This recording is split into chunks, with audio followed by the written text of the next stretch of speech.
ថ្ងៃនេះខ្ញុំសាកធ្វើបាយមាន់លឿងញ៉ាំអញ្ចឹងដំបូងឡើយខ្ញុំដាំទឹកស្ងោរមាន់សិនហើយក្នុងទឹកស្ងោរមាន់ហ្នឹងខ្ញុំលួចអំបិលបន្តិចហើយរ៉ូឌីបន្តិចដែរបន្ទាប់មកមានស្លឹកក្រូចសើចគល់ក្រៃខ្ទឹមសខ្ទឹមក្រហមហើយខ្ញុំដាក់ផ្សិតបន្តិចដែរអត់យករសជាតិដិតទេណាទាំងអស់គ្នាយកឡំបានហើយដោយសារយើងត្រូវជ្រលក់វាជាមួយទឹកត្រីបុកឬក៏ជ្រក់អីទៀតចឹងណាហើយពេលយើងស្ងោរណាទាំងអស់គ្នាកុំបើកភ្លើងខ្លាំងពេកបើកហឹមតិចមកបានហើយដោយសារកុំឲ្យមាន់វាប្រេះស្បែកណាចឹងបន្ទាប់ពីស្ងោរមាន់ចេញជាតិហើយខ្ញុំយកទឹកមាន់ហ្នឹងយកទៅដាក់ក្នុងអង្ករដើម្បីដាំបាយហើយអង្ករខ្ញុំឆាណាទាំងអស់គ្នាខ្ញុំឆាជាមួយខ្ញីដើម្បីឲ្យវាធំក្លិនខ្ញីឈ្ងុយហើយកំឡុងពេលយើងស្ងោរមាន់ហើយនឹងដាំបាយហ្នឹងណាខ្ញុំក៏ឆ្លៀតមកធ្វើជ្រក់ដើម្បីយកទៅញ៉ាំមួយមាន់ហ្នឹងណាជ្រក់ខ្ញុំមានអីទេបងប្អូនហើយមាន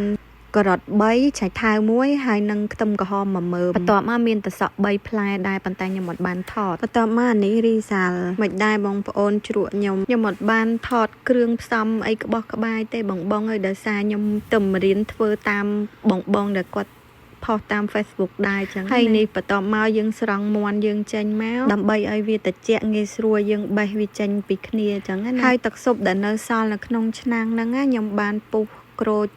ងាំងើមួយផ្លែដាក់ចូលក្នុងនឹងទៅដើម្បីយើងទុកហត់ញ៉ាំនេះបាយខ្ញុំបានឆ្អិនហើយបងអើយនិយាយពីល្អខ្លាំងមែនតែនហ្មងខ្ញុំសប្បាយចិត្តមែនតែនពេលដែលខ្ញុំធ្វើត្រូវគឺថាគ្រាប់បាយនឹងអត់មានរីកស្អិតអីជាប់គ្នាទេឡើងស្រួយឆ្ងាញ់ហ្មងគ្រាប់នៅសឡូនល្អណាស់អូខ្ញុំភ្លេចបងពេលខ្ញុំដាក់ដាំបាយហ្នឹងខ្ញុំមានដាក់ស្លឹកតយ2ស្លឹកដែរដើម្បីឲ្យវាឈ្ងុយអញ្ចឹងបាយហ្នឹងវាមានជាតិពីសាច់មាន់ហ្នឹងផងឈ្ងុយខ្ញីផងហើយឈ្ងុយស្លឹកតយហ្នឹងផងហើយអានេះទឹកស៊ុបបងទឹកស៊ុបដែលខ្ញុំដាក់ងាំងើហ្នឹងណាទុកយកមកហត់ខ្ញុំមិនដឹងថាខ្លួនឯងធ្វើបាយមាន់លឿងនឹងឆ្ងាញ់ដល់ថ្នាក់ហ្នឹងឯនេះ